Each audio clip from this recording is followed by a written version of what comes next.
अब जो next question हम लोग देख रहे हैं वही कोलिगेटिव प्रॉपर्टी का थोड़ा थोड़ा सा सीक्वेंस बढ़ाते चले जा रहे हैं। तो हमें ये पूछा हुआ है कि एक नॉन इलेक्ट्रोलाइट सोल्यूट है, इसका कितना मास 1 लीटर वाटर के अंदर डिजोल्व किया जाना चाहिए जिससे कि इसका जो फ्रीजिंग पॉइंट है वो -20 डिग्री सेल्सियस तक, मतलब ये -20 डिग्री सेल्सियस तक क्या ना हो, फ्रीज आउट ना हो। ठीक है, तो कुल मिलाकर के अब क्वेश्चन की लैंग्वेज से हमें यह समझ में आ गया कि अभी वाटर कितने डिग्री पर फ्रीज हो रहा है, 0 डिग्री पर फ्रीज हो रहा है। अब हमें नॉन वोलेटाइल सोल्यूट को इतना ऐड कर देना है कि 20 डिग्री तक फ्रीज आउट ना हो। इसका मतलब हमें वाटर जो है उसके फ्रीजिंग पॉइंट में जो फ्रीजिंग पॉइंट में डिप्रेशन करना है वो कितना करना है, 20 डिग्री करना है, जिससे -20 तक वो फ्रीज आउट ना हो। तो क्वेश्चन की लैंग्वेज से मुझे इतना समझ में आ गई बात कि डेल्टा टीएफ का जो वैल्यू अपने को पुट करना है वो कितना पुट करना है, 20 पुट करना है। तो बच्चों डेल्टा टीएफ इक्वल्स टू क्या होगा, के एफ इंटू स्मॉल एम। तो डेल्टा टीएफ का वैल्यू कितना आ जाएगा, 20। के एफ वाटर के लिए के एफ का वैल्यू क्वेश्चन में अवेलेबल भी रहता है, याद भी करना है, कितना 1.86। तो आ जाएगा 1.86 into small m. Small m का वैल्यू क्या हो जाएगा, weight of solute in gram upon molecular weight of solute into weight of solvent in kilogram. Water की डेंसिटी कितनी होती है, डेंसिटी ऑफ वाटर 1 ग्राम पर ml होती है, तो 1 kg पर लीटर होती है। यहां पर हमारे को 1 लीटर दिया हुआ है तो जो वेट होगा वो कितना हो जाएगा, 1 kg हो जाएगा वाटर का। तो यहां से 20 इक्वल्स टू 1.86 इंटू वेट मुझे फाइंड करना है। मॉलिक्यूलर वेट क्वेश्चन में दिया हुआ कितना, 46, और डब्ल्यू ए कितना हो जाएगा 1। तो यहां से जब आप लोग कैलकुलेट करोगे तो W B equals to transfer कर देते हैं 46 इंटू 20 अपॉन 1.86। तो ये अप्रोक्सीमेटली जो इसका वेट आएगा वो देखो ये अप्रोक्सीमेटली 500 के अराउंड आ जाएगा। मैं इसको अप्रोक्स बोल रहा हूँ कैलकुलेशन करने पर। कैसे अप्रोक्स, क्योंकि इसको अगर मैं अप्रोक्सीमेटली 46 से थोड़ा सा आगे बढ़ाऊं और इसको 1.8 से थोड़ा सा आगे बढ़ाऊं तो ये अप्रोक्सीमेटली 25 टाइम्स कैंसिल आउट हो जाएगा। तो 25 20 सा 500, तो थोड़ा सा 500 से कम का जो ऑप्शन आपके सामने आएगा उसे आप मैच कीजिए। तो इसको मैं अप्रोक्सीमेटली 500 ग्राम लिख के चल रहा हूं, समझ गए। तो ये सेकंड केस है। फर्स्ट केस से सेकंड केस कैसे डिफरेंट हुआ आपको समझ में आ रहा है। एक एक केस में एक एक नई नई इंफॉर्मेशन आपको मिलती चली जाएगी। तो यहाँ पर अब की बार आपने WB को फाइंड किया है और डेल्टा TF का एक क्वेश्चन था, तो TF से आप डेल्टा TF पर कैसे पहुंचे उसके बारे में मैंने बता दिया। वाटर के लिए दो इंफॉर्मेशन ध्यान रखो, वाटर का जो फ्रीजिंग पॉइंट है 0 डिग्री सेल्सियस है और वाटर का जो बॉइलिंग पॉइंट है वो कितना है, 100 डिग्री सेल्सियस है। केल्विन में पुट करवाए तो केल्विन में रख सकते हैं और डिग्री सेल्सियस में रखे तो डिग्री सेल्सियस में। डिफरेंस तो आपको पता है सेम ही आना, चाहे केल्विन में रखो चाहे डिग्री सेल्सियस में रखो। तो ये अप्रोच अब आपको धीरे धीरे बनने लगेगी कि क्वेश्चन को डील कैसे करना है। इस तरीके के क्वेश्चन जब भी आएंगे उनको हम कैसे सोल्व करेंगे। अब देखो जो नेक्स्ट क्वेश्चन हम लोग ले रहे हैं उस क्वेश्चन को ऑस्मोटिक प्रेशर का क्वेश्चन लिया है, क्योंकि मैंने आपको 4 कोलिगेटिव प्रॉपर्टी में ऑलरेडी 3 कोलिगेटिव प्रॉपर्टी के इंट्रोडक्शन क्वेश्चन करवा दिए हैं। RLVP का क्वेश्चन हम लोगों ने कर लिया, काफी प्रैक्टिस की है।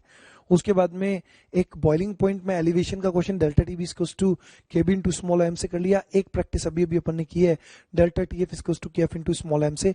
एक फॉर्मूला आपको मैं पहले ऑस्मोटिक प्रेशर के का भी इंट्रोड्यूस करवा देता हूँ एक क्वेश्चन के थ्रू, जिससे आपको फॉर्मूला वगैरह तो सब पता चल जाए। फिर इसकी एडवांस प्रॉब्लम्स हम लोग स्टार्ट कर लेते हैं। तो जो नेक्स्ट क्वेश्चन हमें दिया हुआ है इसमें 5% W/V शुगर सॉल्यूशन का 150 डिग्री सेल्सियस टेम्परेचर पर ऑस्मोटिक प्रेशर पूछा हुआ है। तो बच्चों इसमें एक तो 5% W/V को आपको कन्वर्ट करना आना चाहिए। एक ऑस्मोटिक प्रेशर का मैं आपको फॉर्मूला बता देता हूं। यहाँ पर ऑस्मोटिक प्रेशर का जो फॉर्मूला है पाई इक्वल्स टू CRT। यहाँ पर जो पाई है this is osmotic pressure, C concentration है, ये मोलरिटी में पुट करना है, ध्यान देना। स्पेशली कंसेंट्रेशन किस में पुट करना है, मोलरिटी में। R यहाँ पर लिक्विड का जो भी सॉल्यूशन है उसका कांस्टेंट है, इसका वैल्यू हम लोग लेंगे 0.0821 लीटर एटमॉस्फेयर। और T जो है वो टेम्परेचर है किसमें, केल्विन के अंदर दिया हुआ है। तो यहां से पाई कैलकुलेट करने के लिए पूछा हुआ है, तो pi equals to concentration in molarity.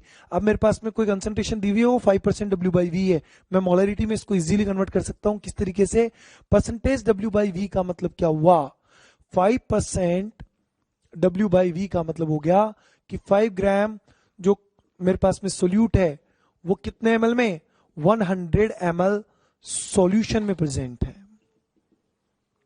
It is present in 100 ml of solution. तो यहां से मेरे पास में सोल्यूट का वेट आ गया कितना, 5 ग्राम, और सॉल्यूशन का वॉल्यूम आ गया कितना, 100 ml. तो कंसेंट्रेशन आ जाएगा weight of solute 5 upon molecular wait, sucrose का मॉलिक्यूलर वेट बोलो फटाफट से कितना, 342. ठीक है, 342. सॉल्यूशन का वॉल्यूम कितना है, 100 ml, ऊपर चला जाएगा 1000. आर का वैल्यू कितना रखोगे, 0.0821. टेम्परेचर ऑलवेज इन केल्विन, 150 आपको दिया हुआ है तो केल्विन में कन्वर्ट करोगे कितना आएगा, 423.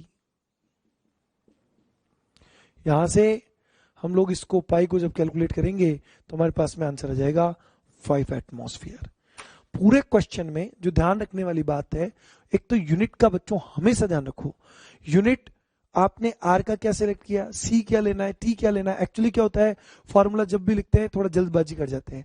फॉर्मूला लिखो तो सबसे पहले उसका एनालिसिस करो कि इस फॉर्मूला में हर एक जो हमने लिखा है, सी लिखा, आर लिखा, टी लिखा, पाई लिखा, उनका मतलब क्या है, उनकी यूनिट्स क्या होंगी, अगर चेंजेस यूनिट्स में होती है तो उनको कन्वर्ट कैसे करके ला सकते हैं. वो सारी बातें अगर आपके दिमाग में सेट है तो मैं इस बात के लिए आपको अश्योर करता हूं, न्यूमेरिकली कैलकुलेशन में कोई बहुत बड़ी प्रॉब्लम आपके सामने नहीं आने वाली है. तो ये फोर्थ कोलिगेटिव प्रॉपर्टी की भी रेंज अब आपके सामने है.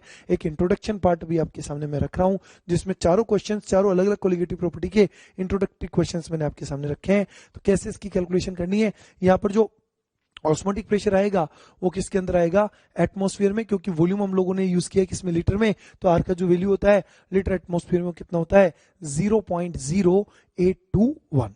ठीक है.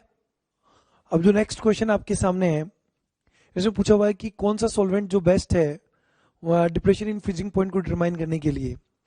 तो देखो, फ्रीजिंग पॉइंट के डिप्रेशन के लिए या बॉइलिंग पॉइंट के एलिवेशन के लिए जब भी कभी ऐसा क्वेश्चन पूछा जाए, ये एग्जाम का पूछा हुआ क्वेश्चन है, कम से कम 2 बार एग्जाम में आया हुआ क्वेश्चन है. तो इसकी ये थ्योरेटिकल एक बात आपके सामने रखने के लिए इस क्वेश्चन का सिलेक्शन किया है. तो फ्रीजिंग पॉइंट में डिप्रेशन की बात आए तो आपको वो सॉल्वेंट सेलेक्ट करना है जिसका केएफ वैल्यू क्या हो, काफी हाई हो. आप कहोगे सर इससे क्या फायदा होगा, तो इससे फायदा ये होगा कि केएफ की वैल्यू जितनी हाई होगी, डेल्टा टीएफ इक्वल्स टू क्या बोलोगे, केएफ इनटू स्मॉल एम. तो केएफ का वैल्यू जितना ही होगा डेल्टा टीएफ भी क्या होगा, उतना ही ज्यादा आपको देखने को मिलेगा. और जितना ज्यादा डेल्टा टीएफ का वैल्यू आएगा आपको मॉलिक्यूलर वेट कैलकुलेट करने में, क्योंकि डेल्टा टीएफ इक्वल्स टू क्या बोलोगे, केएफ इनटू स्मॉल एम. तो जो मॉलिक्यूलर वेट आएगा वो डिनोमिनेटर बनेगा मोलिलिटी की टर्म में. तो जो मॉलिक्यूलर वेट को कैलकुलेट जब आप करते हैं तो जितना हाई डेल्टा टीएफ आपको देखने को मिलेगा उतना ज्यादा मॉलिक्यूलर वेट एक्यूरेटली हम लोग क्या कर पाएंगे, कैलकुलेट कर पाएंगे. सो दैट आपको ये याद रखना है बात कि हमेशा उस सॉल्वेंट का सिलेक्शन करें डेल्टा टीएफ के मेथड में जिसके लिए केएफ का वैल्यू क्या हो, हाई हो. अच्छा बच्चों, ये तो क्वेश्चन थ्योरी का एक बात हो गई. तो कैम्फर का केएफ वैल्यू हाई है इसलिए अपन ने इसको सेलेक्ट किया. एक मॉलिक्यूलर वेट की बात चल रही थी तो एक क्वेश्चन जो मेडिकल में पूछा हुआ है पहले उसके बारे में बता देता हूं. वैसे तो चारों कोलिगेटिव प्रॉपर्टीज के थ्रू आप लोग क्या कर सकते हैं, किसी भी नॉन वोलेटाइल सॉल्यूट का मॉलिक्यूलर वेट फाइंड कर सकते हैं. लेकिन अगर आपको ये पूछा जाए कि इन चारों में भी सबसे बेस्ट मेथड कौन सा है, तो आपको बताना है कि osmotic pressure is the best method to determine the molecular weight of non volatile solute. ऐसा क्यों बोला, क्योंकि ऑस्मोटिक प्रेशर का जब भी आप कैलकुलेशन करोगे तो उस कैलकुलेशन में ऑस्मोटिक प्रेशर का वैल्यू काफी अप्रिशिएबल आता है, एक अच्छी रेंज के अंदर आता है. तो उसमें जब हम लोग कैलकुलेशन करने जाते हैं तो उस कैलकुलेशन के अंदर हमें एक्यूरेसी बढ़ने का चांसेस क्या होता है, बहुत ज्यादा हो जाता है, एक परफेक्ट बात आ जाती है. और जितने भी बड़े मॉलिक्यूल्स है, बड़े मॉलिक्यूल्स का अगर मॉलिक्यूलर वेट का कैलकुलेट, जैसे लार्ज साइज ऑफ मॉलिक्यूल्स की बात पूछी हुई थी एग्जाम के अंदर, तो लार्ज साइज ऑफ मॉलिक्यूल्स की जब भी कभी मॉलिक्यूलर वेट की बात पूछी जाए तो osmotic pressure is the best method. क्यों, मैंने आपको रीजन बताया है. एक अप्रिशिएबल वैल्यू पाई का आता है तो जिससे परसेंटेज एरर है वो काफी डिक्रीज हो जाता है. तो एक एक्यूरेसी या एक जो मॉलिक्यूलर वेट का परफेक्ट वैल्यू की बात करते हैं वो परफेक्ट वैल्यू हमें देखने को मिलता है. अब जो नेक्स्ट क्वेश्चन हम लोग देख रहे हैं इसमें एक कार रेडिएटर के बारे में बात की हुई है. तो थोड़ा सा मैं इसकी एक थ्योरी आपके सामने रखूं फिर मैं इस क्वेश्चन को लेकर के आऊंगा. तो कार रेडिएटर के अंदर जो इथाइलिन ग्लाइकोल को यूज किया जाता है वो एज एंटी फ्रीजिंग एजेंट काम में लिया जाता है. ये क्वेश्चन थ्योरेटिकल भी पूछा गया है तो थोड़ा कॉन्सेप्ट समझ लें. इथाइलिन ग्लाइकोल का काम क्या है कि जितने भी बहुत ज्यादा कोल्ड एरियाज हैं उसमें कार का जो रेडिएटर है उसका जो वाटर है वो क्या होगा, 0 डिग्री टेम्परेचर से नीचे जाते टेम्परेचर जैसे नीचे जाएगा तो फ्रीज आउट हो जाएगा। उसको फ्रीजिंग से होने से रोकने के लिए हम लोग उसके साथ में क्या करते हैं, इथाइलिन ग्लाइकोल मिला देते हैं। इथाइलिन ग्लाइकोल मिलाने का क्या बेनिफिट होगा, इथाइलिन ग्लाइकोल मिलाने से जो फ्रीजिंग टेम्परेचर है उसमें क्या हो जाएगी, लोअरिंग हो जाएगी, डिप्रेशन हो जाएगा। तो डिप्रेशन होने की वजह से 0 डिग्री पर वाटर फ्रीज नहीं होकर के बहुत नेगेटिव टेम्परेचर पर जाकर के क्या होगा, फ्रीज होगा। तो जैसे एक कुल्लू वैली का क्वेश्चन हमें दिया हुआ है क्वेश्चन के अंदर, तो कुल्लू वैली में इस टाइम पर जो टेम्परेचर बता रखा है क्वेश्चन में, वो बता रखा है -11 डिग्री सेल्सियस, और वो पूछ रहा है कि एक कार रेडिएटर है उसमें 28% weight by weight aqua solution of ethylene glycol present है, तो वो सुटेबल होगा या नहीं होगा। तो बच्चों सबसे पहले कॉन्सेप्ट क्या है सुटेबिलिटी होने और नहीं होने का। अब आपको ये बात पता है कि -11 डिग्री टेम्परेचर इस टाइम पर वहां का एटमॉस्फेरिक टेम्परेचर है, अगर -11 तक भी वो मिक्सचर अगर फ्रीज हो जाता है तो हमारे किसी भी यूज का नहीं है। अगर उसका जो लोअरिंग इन टेम्परेचर होगा फ्रीजिंग पॉइंट के अंदर वो 11 से भी ज्यादा होगा, तो इसका मतलब अभी वो सस्टेन कर सकता है पर्टिकुलर टेम्परेचर के ऊपर या उस सिचुएशन के ऊपर जहां पर वैली का टेम्परेचर कितना आ रहा है, -11 डिग्री। तो हमें जब भी कभी ऐसा क्वेश्चन पूछा जाए कि इज इट सुटेबल और नॉट सुटेबल, तो हमें सबसे पहले डेल्टा टीएफ फाइंड करना है। डेल्टा टीएफ में आपको अंदाज हो जाएगा इस बात का कि अगर जो लोअरिंग इन टेम्परेचर 11 डिग्री से कम आ रहा है तो अभी तक वो काम करेगा, और मान लो लोअरिंग इन टेम्परेचर 11 डिग्री से ज्यादा आ रहा है, इसका मतलब 11 डिग्री से क्या से मान लो थोड़ा सा और कम रह गया, 10 डिग्री रह गया, 9 डिग्री रह गया, तो हमारे किसी भी यूज का नहीं होगा। तो चलो इसे चेक करते हैं, फॉर्मूला अप्लाई करेंगे। Delta T F equals to क्या लगाओगे, K F into small m. K F का वैल्यू 1.86 रहेगा वाटर के लिए। स्मॉल एम आपको 28% वेट बाय वेट दिया हुआ है, तो मोलिलिटी में जो इथाइलिन ग्लाइकोल है इसका वेट कितना हो जाएगा, 28 ग्राम, और इसका जो ग्राम मोलिकुलर वेट होता है इथाइलिन ग्लाइकोल का 62 होता है। 28 ग्राम अगर इथाइलिन ग्लाइकोल है तो परसेंटेज वेट बाय वेट का मतलब क्या हुआ, 28% वेट बाय वेट का मतलब ये हुआ कि इसमें इथाइलिन ग्लाइकोल जो होगा वो तो 28 ग्राम हो जाएगा, और रिमेनिंग अमाउंट जो होगा वो किसका होगा, सॉल्वेंट का। तो 100 ग्राम पूरा कंपोजिशन है, 28 ग्राम अगर ये हो गया तो सॉल्वेंट कितना हो गया, 72 ग्राम वाटर हो जाएगा। ठीक है, तो अप्लाई करते हैं, यहां पर 72 ग्राम वाटर हो जाएगा, तो ऊपर क्या जाएगा 1000। इसे कैलकुलेट करेंगे डेल्टा टीएफ को, तो हमारे पास में जो वैल्यू आ रही है वो वैल्यू कैलकुलेट करने पर आ रही है 11.66। इसका मतलब जो टीएफ है फ्रीजिंग टेम्परेचर है वो हो जाएगा -11.66 डिग्री सेल्सियस। ध्यान देना बच्चों इस पॉइंट को, कार रेडिएटर में इथाइलिन ग्लाइकोल आपने यूज किया है, उसकी वजह से टेम्परेचर में जो डिप्रेशन है वो 11.66 डिग्री सेल्सियस है। इसका मतलब इस टाइम पर जो पर्टिकुलर मिक्सचर है वो -11.66 डिग्री सेल्सियस पर जमना स्टार्ट होगा, लेकिन वैली का जो टेम्परेचर है वो कितना है, -11 है। इसका मतलब अभी आपका जो मिक्सचर है वो सेफ है, और मिक्सचर सेफ है तो रेडिएटर भी क्या होगा, सेफ होगा। तो आपका जवाब होगा yes, that is suitable for the temperature at present. जो टेम्परेचर है -11, उसके लिए ये मिक्सचर सुटेबल रहेगा। हाँ बच्चों, अब जो नेक्स्ट क्वेश्चन अपन ले रहे हैं बड़ा ही शानदार क्वेश्चन मिला है, उसको अब डिस्कस कर रहा हूँ। एक मिक्सचर का क्वेश्चन है जो कोलिगेटिव प्रॉपर्टी में अपन डिस्कस कर रहे हैं। 5% W/W यूरिया दिया हुआ है और 10% बाई वेट ग्लूकोज का एक मिक्सचर है, मतलब एक ही मिक्सचर में वेट वाइज कंपोजिशन दे रखा है। ग्लूकोज का कितना है 5%, 10% दिया हुआ है, और यूरिया का 5% दिया हुआ है, और आपसे पूछा हुआ है कि जो ओवरऑल मिक्सचर बन रहा है इस मिक्सचर का फ्रीजिंग टेम्परेचर क्या होगा। तो जब भी कभी ऐसी सिचुएशन आए, आपको आपके पास फॉर्मूला है, उस फॉर्मूला को एक की जगह कितनी बार लगाना है, 2 बार। अगर यहाँ कंपोनेंट कितने होते, 3 होते तो आप 3 बार लगाते, अगर कंपोनेंट 4 होते तो कितनी बार लगाते, 4 बार। जैसे एक बार मैं आपको अप्लाई करना सिखा रहा हूं, एक बार देख लीजिए कैसे करना है इस क्वेश्चन को।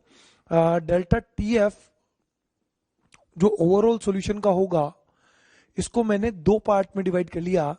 Delta T F 1 for urea and delta TF2 for glucose। क्योंकि सेम ही सॉल्यूशन में यूरिया भी प्रेजेंट है और ग्लूकोज भी प्रेजेंट है। तो यूरिया भी रिस्पॉन्सिबल है फ्रीजिंग टेम्परेचर को कम करने के लिए और ग्लूकोज भी रिस्पॉन्सिबल है फ्रीजिंग टेम्परेचर को कम करने के लिए। तो दोनों की कैलकुलेशन को अलग अलग कर लेंगे। यहाँ पर जो इसका वैल्यू होगा KF into small m, KF का वैल्यू कितना हो जाएगा 1.86 इंटू स्मॉल एम। कितना परसेंट यूरिया दिया हुआ है 5% दिया हुआ है, तो 5/60 और अगर 5% W/W है इसका मतलब 5 ग्राम अगर सोल्यूट है तो 95 ग्राम क्या हो जाएगा सॉल्वेंट हो जाएगा ऊपर 1000 प्लस ग्लूकोज का 10% दिया हुआ है तो हो जाएगा 10 अपॉन ग्लूकोज का ग्राम मोलिकुलर वेट कितना है 180 है 180 ये 10 है तो 90 ग्राम सोल्वेंट हो जाएगा ऊपर क्या जाएगा 1000। ये डेल्टा TF ओवरऑल चल रहा है किसका सॉल्यूशन का। इसकी कैलकुलेशन करेंगे तो अपने पास में जो वैल्यू आएगी वो आएगी 1.63 और इसको कैलकुलेट करोगे तो वैल्यू आएगी अपने पास में 1.15। इन दोनों को ऐड करेंगे तो अपने पास में ओवरऑल डेल्टा TF आ जाएगा। अब आपसे क्वेश्चन में डेल्टा TF पूछा है TF पूछा है, TF पूछा हुआ है तो क्या करना पड़ेगा इसका वैल्यू आएगा 1 और 1 2 हो जाएगा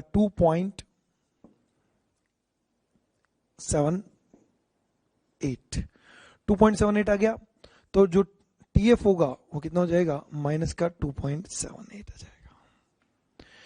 एक बार फिर से बात कर लेता हूं आपसे, जब भी कभी मिक्सचर का क्वेश्चन पूछा जाए तो मिक्सचर की कंडीशन के अंदर जितने कंपोनेंट्स दिए हुए हैं उन सभी कंपोनेंट्स का आपको अलग अलग डेल्टा TF फाइंड करना है और फिर ओवरऑल सबको सम करोगे तो पूरे मिक्सचर का जो लोअरिंग होगा फ्रीजिंग टेम्परेचर वो इस तरीके से कैलकुलेट हो जाएगा। एक सिंपल सी अप्रोच है, थोड़ा डिफरेंट क्वेश्चन था, एक डिफरेंट वैरायटी थी, इसलिए मैंने आपको ये चीज समझाई है।